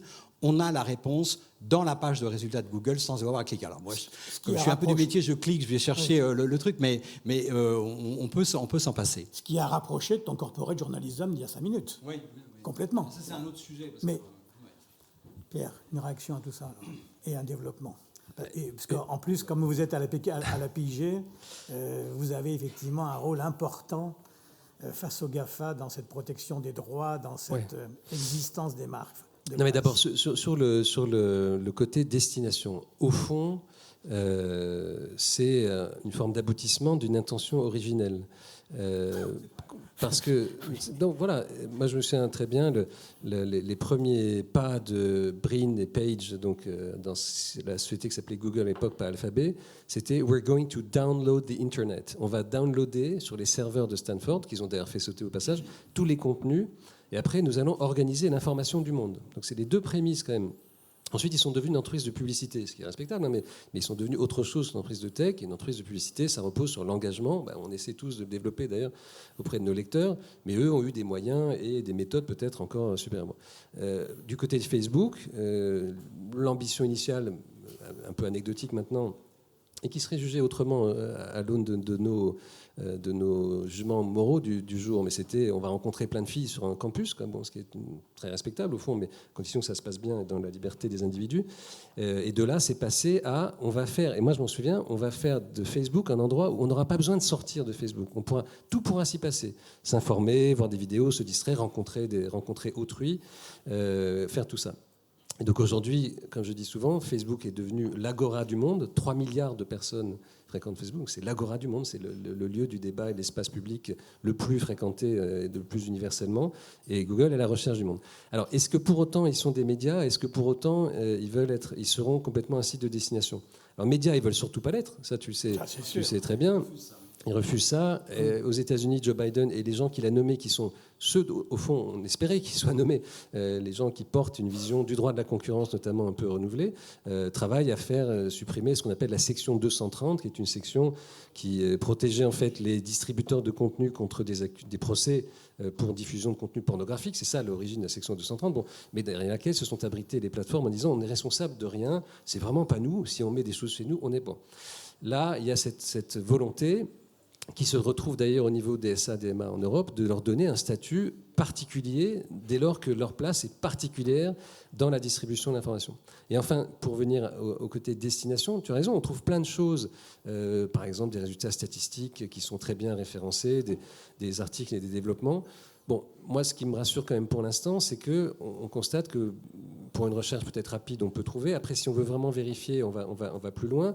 Et puis, si on veut des commentaires, dans le site Les Échos, la deuxième source de fréquentation du site et de l'application, c'est la partie idées, débats, rebonds. Ça se passe quand même dans l'univers des Échos. C'est géré, je pense que c'est vrai dans d'autres titres, c'est géré par Les Échos. Et donc les gens vont là. Et au fond, c'est pas dans un intermédiaire, c'est pas chez Google ou Facebook qu'on va le trouver, et notamment pas à ce niveau-là. Alors s'il faut qu'on soit de plus en plus comme ça dans cette interaction et dans cette présentation d'opinions diverses et dans ces débats d'idées, on le sera et on l'est déjà. Le Parisien essaie de le faire aussi à sa façon. Donc encore une fois, moi je suis moins sur ce terrain-là, sur le terrain de la légitimité et l'envie d'aller nous voir, je suis moins inquiet. Sur le terrain économique, tu l'as mentionné, il y a eu des revenus envoyés, c'est peut-être 30% du trafic dans les quotidiens qui vient d'un Google, mais il y a surtout des revenus perdus. Enfin, pardon de le dire, mais moi j'ai appris en arrivant ou en revenant dans ce secteur, mais 50% des revenus publicitaires de la presse perdus en 10 ans. Et c'est pareil, il n'y a pas beaucoup de secteurs dans lesquels on perd 50% de ces revenus publicitaires. Comme on le sait en France, la télé n'a pas trop bougé, la radio a un peu baissé. Comme on le sait plus ou moins dans le monde, mettons qu'il y ait 700 milliards de dollars d'investissement publicitaire, il y en a 35% qui vont vers 2 acteurs du total mondial. 35% des 700 milliards vont vers Google, Facebook. La France se répartit 16 peut-être milliards. Dedans, il y a la télé, la radio, la presse. Voilà. On voit bien que dans cette espèce de percolation perfide, il ne reste pas grand-chose pour la presse, qui reste pour autant pour moi et pour les collègues qui sont là, je le sais, un des lieux principaux de formation de l'opinion, et en tout cas de l'opinion dont on peut débattre, et avec des autorités qui peuvent s'exprimer, des débats, une profondeur. C'est plus un des lieux de formation. Non, mais je veux dire, mais tu connais en plus ma passion pour la presse. Je ne vais pas critiquer ce secteur qui m'a nourri et qui continue de me passionner, mais c'est plus. Je veux dire, quand on a aujourd'hui 50% de la population dans le monde qui s'informe au travers des plateformes, l'opinion, elle se fait ailleurs, et c'est tout le problème. C'est que c'est une opinion complètement tordue, complètement nourrie de choses négatives, comme vous le soulignez, de fake news, etc. Donc l'opinion ne se fait plus là, et c'est un énorme souci pour la démocratie. C'est clair, oui. Oui, alors moi je ne suis pas aussi pessimiste. Quand je vois par exemple les chiffres d'abonnements digitaux du Monde, des quotidiens américains, quand je vois notamment le développement des paywalls, y compris sur la population des plus jeunes, je me dis qu'il y a quand même encore un territoire pour l'information de qualité et que le combat, enfin c'est pas un combat perdu, le combat démocratique. Et c'est pas une différence entre l'information un peu spécialisée comme le diffusent les magazines et une information générale comme le diffusent les quotidiens. Il n'y a pas cette alors non, je crois pas. Entre l'actualité et l'information ciblée, quoi, je veux dire. Ouais. Non, ce que je pense, c'est que c'est pour ça que le sujet des droits voisins est aussi fondamental, parce que c'est vrai que pendant des années, il y a eu une forme de déclinisme. On avait donc des revenus print qui baissaient, les revenus digitaux, on ne les voyait pas trop arriver. Donc c'est vrai qu'on a réduit les rédactions, c'est vrai qu'on a fait des plans, c'est vrai qu'on a désinvesti sur le contenu, donc on a sûrement payé aussi un peu nos désinvestissements. Mais aujourd'hui, on est dans une phase où à nouveau on investit. Si on arrive enfin à avoir un accord avec Google et avec les autres plateformes, c'est un sujet pour lequel on est très déterminé, mais ça nous donnera aussi des moyens à nouveau pour nous développer. Donc, moi, je pense qu'il y a encore de la place pour de l'information de qualité et que c'est notre rôle, en tout cas, de défendre ça et on va continuer à le faire. On en est où, Pierre, justement, sur les discussions avec les GAFA? Alors, d'abord, je reprends juste un mot. Il y a de la place pour l'information de qualité et au demeurant, et on va parler GAFA, vraiment GAFA, au demeurant, moi je suis de ceux qui pensent que tout empire périra et qu'il y a un moment où il y a peut-être un point de bascule là. En tout cas, il se passe beaucoup de choses, là, comme dirait l'autre, la poutre travaille dans le domaine des GAFA aussi. Et donc, il y a la perception d'une espèce de présence, prééminence trop forte. Ça va passer aussi par un enjeu démocratique. Et je reviendrai ensuite à l'enjeu économique qui nous concerne, mais l'enjeu démocratique nous concerne tous de façon très, très forte. Ce qui s'est passé dans certaines élections a souligné le rôle énorme donné à des plateformes, typiquement là c'était Facebook, c'est l'élection américaine, avec aussi le rôle énorme du mécanisme de création d'engagement qui crée des bulles cognitives.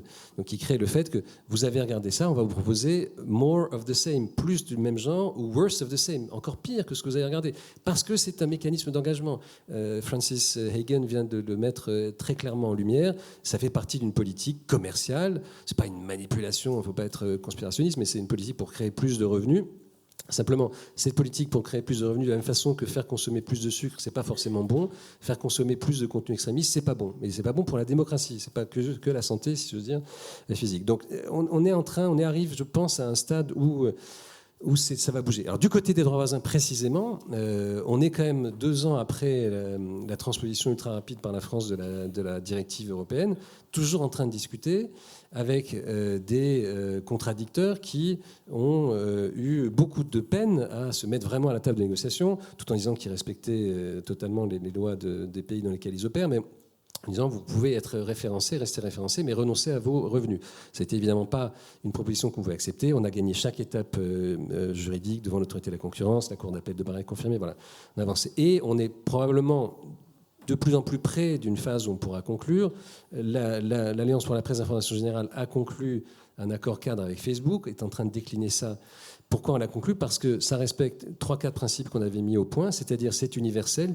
Les plus petits titres, à condition d'être présents dans Facebook, toucheront quelque chose. Donc il y a une espèce de plancher pour les plus petits titres que moi je représente dans l'Alliance pour la presse, qui est une alliance assez diversifiée. Donc ce n'est pas tous les jours facile de garder ensemble plein de tribus complexes. Mais en tout cas, ça a été obtenu. Il y a un montant qui est ce qu'il est, mais qui constitue une rémunération. Il y a un nouveau produit, mais qui est pérenne. Enfin voilà. Donc il y a différentes choses qui sont obtenues. Est-ce que c'est à la hauteur de ce qu'on voudrait? Moi, je n'ai jamais cru que ça changerait nos modèles d'affaires.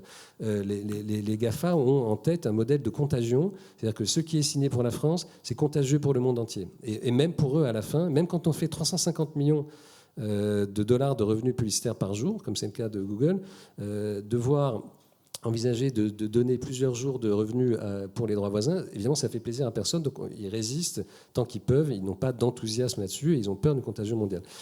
Donc là-dessus, on a avancé. Et avec Google, on est aussi en train d'avancer. Ça a été retravaillé après la décision de l'autorité de la concurrence. On avance en ordre relativement dispersé, même si on arrive quand même à se parler peu ou prou entre grands syndicats de presse, malgré les différences des uns et des autres. Même au sein des syndicats, il y a des divergences entre ceux qui sont d'intérêt général et ceux qui ne le sont pas. On arrive quand même à peu près à faire un front commun. Moi, j'ai renoncé à l'idée d'un front totalement uni. On ne sera jamais aussi uni qu'un interlocuteur unique. Eux, ils sont une machine en face de nous, Facebook, Google, Twitter, qui effectivement par avance a dit mais moi je ne suis pas média, je n'ai absolument rien à rendre et je ne gagne pas d'argent en demeurant, ce qui est un peu différent peut-être de la réalité de Google et de Facebook. On n'arrivera pas à être entièrement unis, mais on met des choses en commun et peu à peu, je pense qu'on va arriver à faire valoir, disons qu'il y a la place pour des droits voisins des droits d'auteur, donc des droits plutôt réservés aux éditeurs, qui viendront compléter et surtout constituer une source pérenne de revenus. Tant qu'il y aura cette loi, cette directive et cette loi, ça sera une source pérenne. Alors, voilà à peu près comment je le présenterai à date, de façon un peu apaisée. Ça prend du temps, il y a quand même des choses qui bougent peu à peu, et la pression internationale a vraiment travaillé et va travailler dans notre sens aujourd'hui. C'est aussi bien les épisodes australiens que ce qui se passe aux États-Unis, les différentes nominations et le côté rentrer dans le rang, respecter les lois et verser des rémunérations qui ne soient pas complètement indifférentes. On a vu aussi, il n'y a pas longtemps, une grande panne de Facebook, et à cette occasion-là, nos fréquentations directes ont monté 30%, par exemple. Donc ça montre quand même qu'il y a un intérêt à aller directement voir des sources que souvent on est intermédiaire parce qu'on passe par le moteur ou parce qu'on passe par la plateforme, mais que donc nous ne sommes pas si insignifiants dans les causes et les raisons de fréquenter les plateformes ou d'aller dans les moteurs de recherche. Je pense que tout ça peu à peu sera reconnu financièrement. Claire, pour la presse magazine, même propos. Oui, même, c'est ça. C'est effectivement il y a 2 ans, donc c'était en novembre 2019, la loi française transposait le droit voisin, donc dans le droit français. Et 2 ans après, on n'a toujours pas d'accord, donc on a une loi qui est toujours pas appliquée. Vous avez touché de l'argent l'un ou l'autre? Non, on n'a rien touché puisque ça fait 2 ans qu'on négocie, qu'on essaye de négocier. Donc ce qu'on peut dire, nous, c'est nous, magazine, on est extrêmement déterminés à faire appliquer la loi. En fait, ce qu'on dit simplement, c'est qu'on n'est pas dans la jungle, qu'il y a un état de droit, qu'il y a des lois, qu'il faut les respecter. Donc c'est très long, c'est très difficile d'avoir Google à la table des négociations. Les pouvoirs publics sont actifs? Disons que vraiment, les syndicats ont été très moteurs, et notamment, il y a eu une décision historique de l'autorité de la concurrence au mois de juin qui a infligé à Google une amende de 500 millions d'euros, ce qui était une amende historique. Alors, excusez-moi, question naïve. Ces amendes-là, elles sont payées? Elles sont payées. Si Alors on lit effectivement régulièrement, moi je lis ça comme les autres. Oui. Est-ce que les 500 millions à Google, est-ce que c'est une réalité économique ou pas? On a posé la question à l'Assemblée nationale, on a demandé est-ce que l'amende a été émise. Est-ce que la Cour des comptes a reçu... Normalement, l'amende a été émise. Est-ce qu'elle a été payée? Oui, mais c'est ça ma question. Elle est émise, ça j'en doute pas. Oui. Mais si, l'amende a été mise en recouvrement, elle sera payée, mais Claire l'aurait dit comme moi, elle n'est pas payée aux journaux. Oui, non, mais c'est intéressant. La nuance est de taille. Ça va dans les caisses de l'État, qui certes à différents titres contribuent aussi à la vie de la presse. Hein. Mais nous, ce qu'on cherche à titre principal, les faire condamner, c'est pas la joie de nos vies. Enfin, ils le méritent. On pense profondément qu'ils le méritent. On cherche, je pense, tu confirmerais, à négocier ces revenus pour nous. Donc on n'est pas au bout du chemin, on est déterminé. Vous auriez aimé au fond que ces amendes profitent à la presse? C'est une question qui a été évoquée. En fait, il y a quand même un système d'aide à la presse, que ce soit les aides directes, les aides indirectes. Oui. Donc peut-être qu'à un moment il y aura une discussion sur. Mais nous, notre sujet c'est pas tellement l'amende, notre sujet c'est d'avoir un bel accord sur les droits. Il y a une circulation numérique. Oui. Non, mais il y a une fongibilité dans les finances publiques. Il y a un principe de pas d'affectation spéciale comme ça, donc ça rentrera dans les caisses publiques et une partie ira forcément d'une façon ou d'une autre vers les citoyens et même les citoyens de la presse. Quoi. Mais nous, non, ça ne nous amuse pas de faire des procès, d'aller infliger des amendes. Oui. Nous, ce qu'on veut, c'est avoir un cadre, avoir un accord qui permette d'avoir un équilibre entre les plateformes et nos contenus. Donc pour l'instant, on ne sait pas si c'est payé, si ça a été payé. Cette amende. Oui. Parce qu'on en voit des amendes régulièrement quand on lit dans vos journaux. On se dit Non, mais c'est pas. Sincèrement, je pense que ça sera payé. C'est pas. Ils payent leurs amendes. Il y en a eu plusieurs. Apple aussi, Google sur d'autres sujets comme l'autopréconisation dans le domaine de la. Voilà, ça c'est un sujet dont on n'a pas parlé, mais là aussi Claire ou Corinne dans mes équipes le connaissent infiniment bien. Mais ce système dans lequel un annonceur, j'aimerais bien qu'on vienne un peu aux annonceurs aussi après tout parce qu'ils sont nos partenaires, voilà. Mais un annonceur va confier une bonne partie de son budget et se dire avec Facebook je vais toucher 80% des Français 4 fois par semaine, c'est hyper facile, je tique littéralement je coche des cases. Voilà. Alors après on peut se poser la question dans quel contexte. Est-ce qu'on est un annonceur complètement responsable au sens de la RSE si on met tous ces œufs dans le même panier qui, semble-t-il, est un panier dans lequel les œufs parfois sont un peu cassés? Voilà, tout ça ne me paraît pas... Et tout ça va changer. Tout ça est en train de changer. Moi, je connais des annonceurs, parmi d'ailleurs des très grands, qui, d'ores et déjà, réservent une partie de leur budget à la presse magazine, la presse quotidienne, la presse spécialisée. Enfin bon, ils nous disent, c'est pas parce que ça serait plus facile de tout mettre tout simplement au même endroit, ils ne le font pas. En se disant, on défend aussi cette diversité. Et il y a un dernier point aussi sur lequel, je ne sais pas si c'est le dernier, mais un point sur lequel je voulais insister vraiment, Frédéric est passé juste à côté tout à l'heure. Il y a une étude américaine remarquable qui a été menée, qui moi m'inspire en permanence parce que nous, on ne touche pas d'argent au titre des droits voisins. Le groupe Les Écoles Parisiens, 0 €. Il y a d'autres groupes qui ont cédé. C'est leur problème. Je ne vais pas les juger ici. Mais, parce que moi, j'essaie de défendre. Je me dis, si les gros, entre guillemets, ne défendent pas le collectif, je ne vois pas très bien qui va le faire. Donc, on le fait très volontiers. Ça ne me dérange pas. Donc, on fait ça. Mais on a été évidemment approché en premier. Mais ce qui m'inspire le plus, c'est cette étude qui démontre que là où des journaux locaux disparaissent, le consentement à voter baisse en flèche. C'est-à-dire que là où les gens n'ont plus cette socialisation par le journal local qui est celui auquel on fait confiance, qui vous apporte et qui aussi vous donne un peu des domaines du monde, ils n'en lisent plus, et bien ils ne vont pas voter. S'il y a ce phénomène-là disons, d'éradication d'une partie, de désert journalistique ou de désert, c'est constaté, établi par une étude de sciences politiques dans les comtés américains. Ce n'est pas encore le cas, heureusement, dans notre pays, parce qu'on a encore une presse régionale et hebdomadaire régionale qui est tonique, mais on veut éviter ça absolument. Cet argument-là, il a tout son sens pour nous tous en tant que citoyens, et il trouve un écho auprès du gouvernement aussi, qui se dit, bon, on ne peut pas dire qu'on est pour les territoires toute la journée et ne pas veiller à ce que dans les territoires disparaisse la presse des territoires. Ça sera un vrai sujet d'analyse, de comparer département par département les taux de pénétration de la PQ et le pourcentage de votants ou d'abstention. Je suis sûr qu'il y aurait une corrélation qui serait... Et de polarisation. Et de polarisation, oui. Polarisation, parce que, effectivement, ce qu'on constate aussi aux États-Unis, c'est que non seulement il y a une envolée des zones blanches sans presse, mais que dans ces zones-là, les gens vont moins voter et sont beaucoup plus polarisés. Juste un mot sur les GAFA. Je pense effectivement que les choses... en ce qui concerne Google, en tout cas, les choses vont s'améliorer.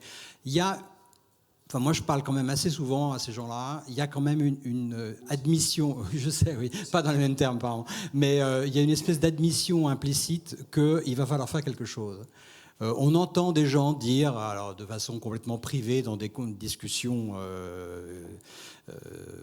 plus que off, enfin complètement privées, on entend des gens dire que le mécanisme des droits voisins est ce qu'il est, mais qu'une boîte comme Google n'échappera pas à la création d'une espèce de flux automatique et mondial en direction de la presse. Parce que Google dit on ne peut pas à la fois prétendre défendre la presse, dire que la presse est importante pour la santé de la démocratie, pour le tissu social, etc., et ne pas l'aider. Donc il y a un mécanisme à trouver. Il y a un raisonnement quand même qui est que quand on regarde les chiffres, le pic de diffusion de la presse, notamment aux États-Unis, c'était en 1987 où il y avait 63 millions d'Américains qui lisaient un journal sur une population. La presse quotidienne. La presse quotidienne, qui lisait un journal tous les jours pour une population qui était à l'époque de 240 millions aujourd'hui. 240 millions à l'époque d'habitants. Aujourd'hui, la population est de 330 millions et le nombre de personnes qui lisent un quotidien tous les jours, un quotidien en papier, est tombé à 24 millions. Donc on est passé d'une pénétration de 36% à une pénétration de 7%. Donc de toute façon, il y a cet effondrement-là. Donc c'est vrai qu'en termes démocratiques, ça pose un énorme problème. Parce qu'aujourd'hui, qu'est-ce qu'on constate, y compris en France, avec la campagne électorale actuelle, elle est quand même rarement... était aussi polarisée d'une certaine façon. Et le phénomène est là, et c'est vrai que la presse a un grand rôle à jouer. Moi, je regrette simplement qu'en dépit des performances incontestables qui sont réalisées sur les abonnements numériques, on reste quand même sur des audiences qui se rétrécissent. Parce que la presse avait quand même ce pouvoir. À l'époque où, je sais pas, un Américain sur 4 ou un Européen sur 4 lisait un quotidien tous les jours, la presse avait ce pouvoir d'exposition à des opinions différentes, comme le font tout à fait, comme le font tous vos journaux. Et aujourd'hui, cette possibilité-là est en train de disparaître complètement. Je prends la balle au bon. Un sujet qui nous est très cher au sein de l'Alliance pour la presse, c'est quand même lié au GAFA, à ta question, un petit peu, c'est l'éducation aux médias. Donc il y a une association qui s'appelle l'Alliance pour l'éducation aux médias, l'APEM. C'est vraiment, pour moi, au cœur des solutions à chercher pour l'avenir. Un exemple, on voit bien que la logique algorithmique, Aurélie Jean décrit très bien, les algorithmes ne sont que ce que des ingénieurs ont mis comme paramètres dans leur ventre, dans leur moteur. Ils sont pas mus par une volonté autonome. Mais bon, cette logique algorithmique fait, pour créer de l'engagement, qu'on va proposer toujours plus de contenu identique, hein, et donc que se créent des bulles cognitives. Vous êtes dans une bulle où vous partagez avec les gens qui pensent exactement comme vous, qui s'intéressent aux mêmes choses que vous. C'est là où vous êtes monétisé. D'ailleurs, ça fournit des clusters, pas au sens Covid du terme, mais des clusters publicitaires qui sont faciles à monétiser. Voilà, ils pensent tous pareil, ils sont pareils, tac, on peut les toucher, on peut leur vendre un produit. Hyper efficace, hein, hyper destructeur forcément, ou un risque de destruction en tout cas d'un point de vue démocratique. Mais si les algorithmes sont devenu la grammaire de nos vies numériques, c'est pas mal d'avoir 1 heure de grammaire au collège ou 1 heure de grammaire au lycée. Il n'y en a pas. À ma connaissance, il n'y en a pas. Parce que peut-être il faut aussi former, accompagner les enseignants, qui quand même rajeunissent aussi peu à peu et sont nés dans un monde Internet ou numérique. Il faut leur donner les clés. Apprendre à nos enfants comment on décrypte, on passe des heures, mais ce qui se passe, ce qui est à l'œuvre aussi, ce qui n'est pas complètement... voilà, les faire conscientiser ça, je pense que c'est une œuvre absolument essentielle. Alors, il y a la semaine de la presse à l'école qui est bien, mais on essaie de multiplier les initiatives. C'est vrai que l'école, souvent, a eu un peu un retrait par rapport à faire entrer justement des marques dans les écoles, mais bon, maintenant, c'est mieux compris, mieux accepté. Les marques étaient partout, mais seraient partout, sauf dans la... Bon, donc on peut y entrer. On fait des opérations avec la PEM et l'Alliance pour la presse et d'autres syndicats certainement aussi. Je pense que c'est vraiment important. C'est pas mineur. Moi, à chaque fois, j'insiste là-dessus parce que ça commence là. Si ce n'est pas fait à un moment ou à un autre dans l'éducation, on passe à côté de tout le pan vie numérique qui apparemment est de plus en plus important dans les vies en général. Très bien. Une question un tout petit peu pernicieuse. Il y a une marque que vous n'avez pas citée du tout et qui, pour moi, est certainement un des plus grands dangers pour le système d'information, c'est Amazon. Oui, enfin... C'est-à-dire que c'est moi Amazon. Ils ont la chance. Je suis le seul à pas être un consommateur honteux d'Amazon. Ils ont la chance d'avoir dans la main la puissance. Ils peuvent avoir l'information. Ils ont le système de vente. Ils ont des critères de ciblage fabuleux. Et puis ils sont surtout sur la publicité. Ils sont en passe aujourd'hui. Ils capturent. Les GAFA capturent au total 64% de la publicité numérique aux États-Unis. Amazon en capture à lui seul 10%. Pour l'instant, oui. Et ça va monter à 15% en 2023. Enfin, c'est ce que disent les analystes. Je pense, à titre personnel, qu'en matière de régulation, on le back un peu, mais l'un des gros problèmes qu'on a en Europe et aux États-Unis, c'est la médiocrité des régulateurs. C'est-à-dire que les régulateurs, c'est des gens...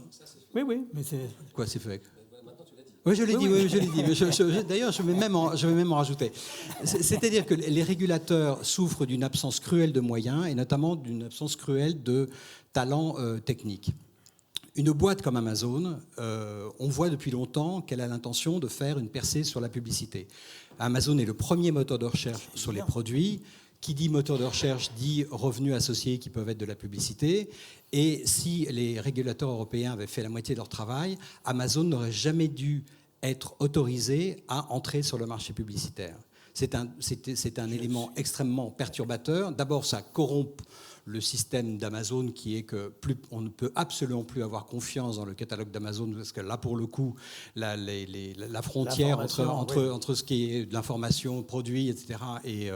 est complètement floutée. Et puis, ça contribue à la dévastation du business model de la presse parce que c'est 15% aux États-Unis, c'est autant de milliards de dollars qui vont manquer. Donc là, pour le coup, les régulateurs ne font pas leur travail. Ça étant, juste sur la régulation, oui, c'est vrai, je suis sévère, mais je suis aussi persuadé que dans les 5 ans qui viennent, on va voir... Alors ça dépend aussi de l'évolution de l'administration américaine. Ça, c'est un facteur hyper important. Mais on va avoir une espèce de convergence de vues. Quand on regarde aujourd'hui les gens qui sont à la tête de la FTC aux États-Unis et des régulateurs, c'est les gens qui veulent vraiment aller au contact avec les GAFA et avec de très bons arguments. Si vous ne l'avez pas fait... Enfin, il y a un papier hyper intéressant, tu parlais d'Amazon, il y a un papier hyper intéressant qui a été écrit par Lina Khan, qui est la jeune femme qui est 32 ans, qui est universitaire de l'Université de Columbia, qui a écrit pas une thèse, un truc qui fait 50 pages sur le Amazon et pourquoi Amazon est une boîte très profondément prédatrice. C'est extrêmement instructeur. Comment ? Tu as le libellé du titre. J'ai pas le titre en tête, mais on cherche Lina Khan, Amazon Paper, et on trouve.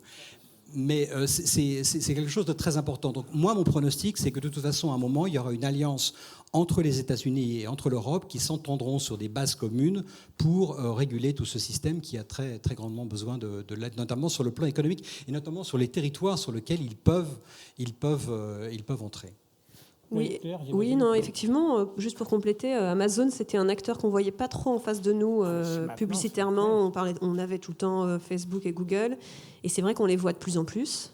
Les annonceurs nous font des retours en disant que c'est très efficace, notamment sur tout ce qui est pub locale, pub ciblée. Donc c'est vrai qu'il était un peu moins dans notre radar, mais que clairement il s'est positionné sur la court publicité. terme et local, c'est Absolument. incroyable. Et qu'il a transformé son modèle Oui. pour aller vers un modèle publicitaire qui maintenant est clairement affiché.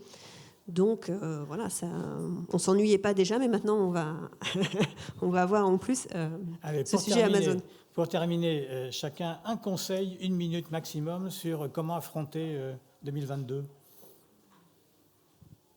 Alors, donc déjà, globalement, moi je dirais que la période est vraiment passionnante parce que par rapport à il y a 10 ans ou même il y a 5 ans, on est sorti de ce déclinisme un peu ambiant sur les médias, sur cette idée que c'était mieux avant et qu'on va aller vers un déclin inéluctable de nos revenus. Je pense que depuis, on a tous fait énormément d'efforts et qu'aujourd'hui, on a un vrai chemin possible. Alors, ils font quoi? Qu'est-ce que vous leur conseillez? Alors, donc, bon, je ne sais pas si j'ai des conseils à donner, mais je dirais déjà de ne pas faire trop de choses à la fois, c'est-à-dire de ne pas partir dans trop de directions, parce que c'est vrai que tous ces sujets du digital, c'est quand même des sujets d'exécution. Donc il faut être très têtu. Chronophage. Oui, c'est ça, c'est des investissements, donc il faut être têtu, il faut être minutieux, il faut vraiment mesurer tout ce qu'on fait, donc je dirais de ne pas s'éparpiller. Pas d'oublier les KPI. Oui, et puis peut-être quand même un deuxième conseil, c'est de prendre des risques, enfin d'être audacieux, parce que finalement, on n'a pas du tout parlé du print, mais on s'est rendu compte en presse magazine print qu'on pouvait encore faire des succès, on pouvait encore lancer des magazines, on pouvait encore disrupter des marchés qui paraissaient complètement figés. Un peu marginal quand même, le succès. Il y a quand même la croissance aujourd'hui sur les magazines, elle vient des lancements, en tout cas, elle ne vient pas des titres historiques. De lancement de produits additifs, souvent, dans les marques existantes. Oui, enfin, ça fait quand même pour des groupes de presse des compléments de revenus qui sont pas neutres. Donc je dirais que ce soit sur le digital ou le print, on a la chance de pouvoir tester des choses très vite et pas cher. Donc il faut pas s'en priver. Voilà. Ok. Pierre, un petit conseil, allez. Écoute, creuser son sillon, voilà, une fois qu'il est bien défini, effectivement être constant dans l'effort, ne pas changer de stratégie trop souvent, savoir effectivement voilà, les abonnements, ces choses-là, ce sont des choses qu'on doit pratiquer. Et puis aussi donner un peu de temps au collectif. Moi, je pense que c'est pas mal, essayer de résorber parfois des divergences ou des différences qui nous affaiblissent. Frédéric l'a mentionné, le cadre réglementaire ou régulatoire a rarement été aussi important pour nous, quoi. C'est un cadre qui a un impact direct chez nous, donc ça vaut la peine de passer du temps là-dessus.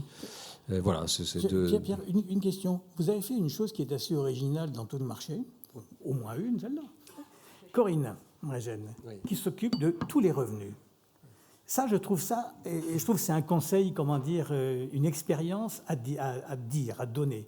C'est-à-dire que c'est la même personne qui surveille au fond tous les revenus, si j'ai bien compris, du groupe ou du groupe ou des échos, que ce soit la pub, que ce soit les abos, que ce soit tout ça. Tout dans le même main. C'est pas tout à fait en réalité, ça, hein, puisqu'on a plein de Chief Revenue Officers. Hein, et moi, je veux que chacun le soit un petit peu. Donc, Corinne s'occupe très bien de la publicité et des diversifications. Ça fait 50%. 50%, c'est la diffusion aussi.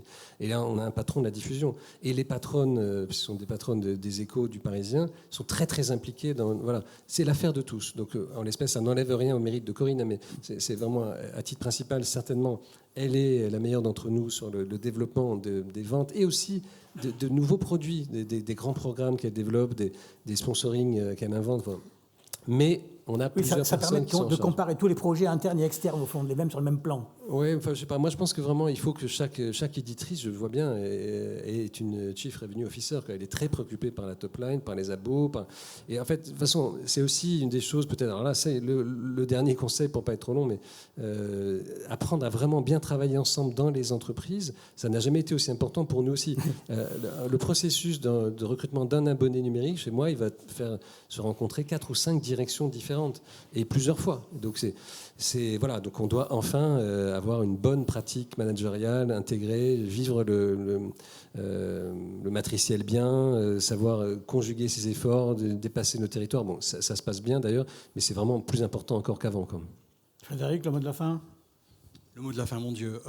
Moi, je dirais qu'il est plus important que jamais d'investir dans la technologie, parce qu'effectivement, les concurrents sont des technos, des grands investisseurs dans la techno.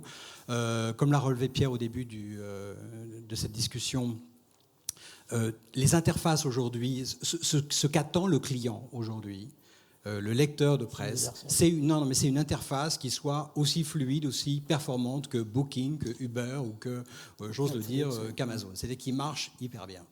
L'autre conseil, si je puis me permettre aussi, je me demande, c'est une vraie interrogation, mais ça mériterait une autre table ronde, si tous collectivement, et je m'inclus complètement là-dedans, on n'a pas fait une erreur monstrueuse en confiant nos contenus aux GAFA. Et je pense qu'aujourd'hui, il est temps de récupérer la relation avec le client, d'initier une relation directe avec le client. Comment ? Isn't it too late ? C'est pas trop tard ? Ben, je sais pas. Non, moi, je pense pas que c'est trop tard. D'abord, c'est jamais trop tard. Et quand je vois, par exemple, le phénomène qu'il y a autour des newsletters, qui précisément est un moyen de rétablir à nouveau la relation directe avec le lecteur, je pense que ça, c'est des tendances absolument fondamentales. Donc, en résumé, si les médias investissent dans la techno, dans les interfaces pour qu'elles soient extrêmement fluides, et puis dans la relation directe avec le lecteur pour rétablir vraiment une relation complètement sans intermédiaire avec le lecteur, je pense qu'effectivement, l'industrie va s'en sortir sans problème. Eh bien, merci, madame. Merci, messieurs.